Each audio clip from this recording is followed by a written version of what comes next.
بسم الله الرحمن الرحيم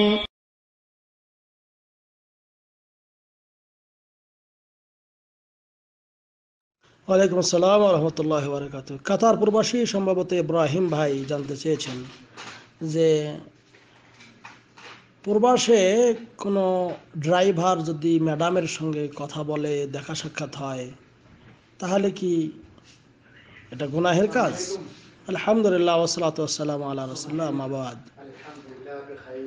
সম্মানিত ভাই, কুরআনুল কারীমে আল্লাহ রাব্বুল আলামিন পুরুষ এবং নারী একজন আরেকজনের প্রতি কিভাবে দেখা সাক্ষাৎ করবে এ প্রসঙ্গে আল্লাহ রাব্বুল আলামিন বলে দিয়েছেন। আল্লাহ বলেছেন, কুল লিল মুমিনিনা ইয়াগুযযু মিন আবসারিহিম ওয়া ইয়াহফাযু ফুরুজাহুম যালিকা আযকা লাহুম ইন্নাল্লাহা খাবীরুম বিমা ইয়াসনাউন। আল্লাহ বলেছেন, হে নবী, আপনি ঈমানদার পুরুষদেরকে বলে দিন তারা যেন তাদের চোখের দৃষ্টি অবনমিত করে এবং তাদের লজ্জাস্থানের হেফাজত করে, এটাই তাদের জন্য উত্তম এবং শ্রেষ্ঠ।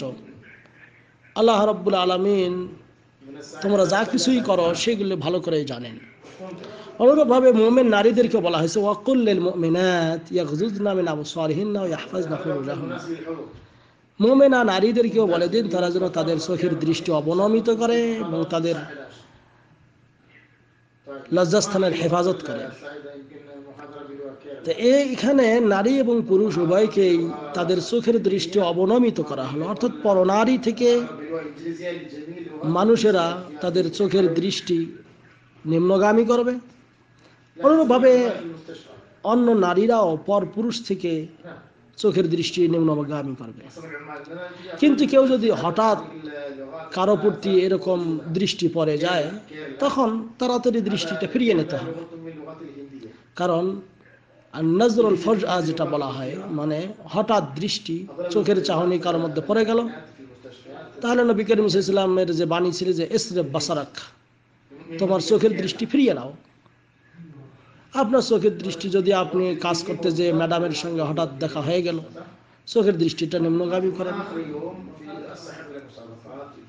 এবং এখানে আরেকটি জিনিস, সেটি হলো শেখ বিন বাজ রাহিমাহুল্লাহর কথা, যে আসলে এই চোখের দৃষ্টি বলতে এখানে কি, যে আপনি চোখের দৃষ্টি দিয়ে তাকাইলেন, ভালো করে দেখতেছেন, মজা নিতেছেন, মানে তালাজ্জুজ অর্থাৎ খুব উপভোগ করতেছেন, এরকম যদি হয় এবং এটাতে যদি ফিতনার আশঙ্কা থাকে, তাহলে এগুলো অবশ্যই নিষেধ। কিন্তু কেউ যদি কোনো প্রয়োজনে আপনি ড্রাইভার মনে করেন যে প্রয়োজনে আপনার ম্যাডামের সঙ্গে কোনো নেওয়ার প্রয়োজন হলো, দেখার প্রয়োজন হলো, হ্যাঁ, কিন্তু সে পর্দার অন্তরাল থেকে যদি আপনি, আল্লাহ বলছেন ইজা সাআলতুমুহুন্না, যদি তাদের কাছ থেকে কিছু চাও তাহলে তাদেরকে ফাসআলুহুন্না মিন ওয়ারাই হিজাব, পর্দার অন্তরাল থেকে তাদের কাছ থেকে চাইতে হবে। অর্থাৎ নারীদের সঙ্গে লেনদেন করতে হলে পর্দার অন্তরাল থেকে করবেন, এটাই হলো ইসলামী বিধান, ইসলামী নিয়ম। কিন্তু কারো যদি হঠাৎ এরকম দৃষ্টি পড়ে যায়, তাহলে ইনশাআল্লাহ যদি সেখানে কোনো শাহওয়াত মানে প্রবৃত্তির কামনা বাসনা ইত্যাদি না থাকে, যে এই মেয়েটাকে যদি পাইতাম ইত্যাদি ইত্যাদি, এরকম যদি না থাকে, হঠাৎ পড়ে গেলে, তাহলে আপনার চোখের দৃষ্টি ফিরিয়ে নেবেন এবং প্রয়োজনে আপনি তার সঙ্গে কথাও বলতে পারবেন।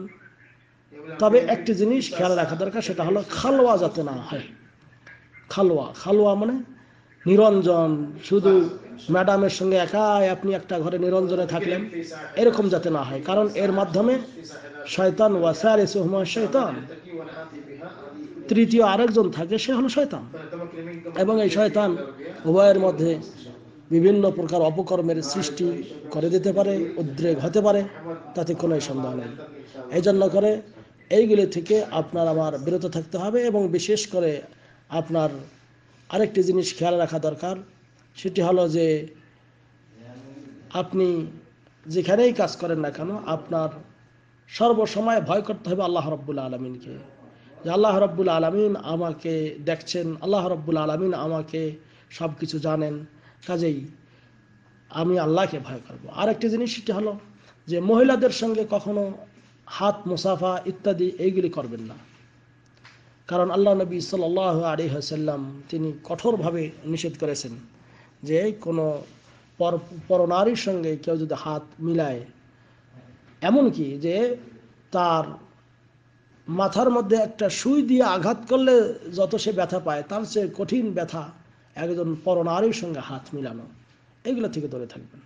কিন্তু হঠাৎ যদি কারো দৃষ্টি পড়ে যায়, ইনশাআল্লাহ আশা করি গুনাহ হবে না, তাড়াতাড়ি দৃষ্টি ফিরিয়ে নেবেন। হাযা আল্লাহু আ'লাম বিসওয়াব। সাল্লাল্লাহু আলা নবিয়িনা মুহাম্মদ। আসসালামু আলাইকুম ওয়া রাহমাতুল্লাহ।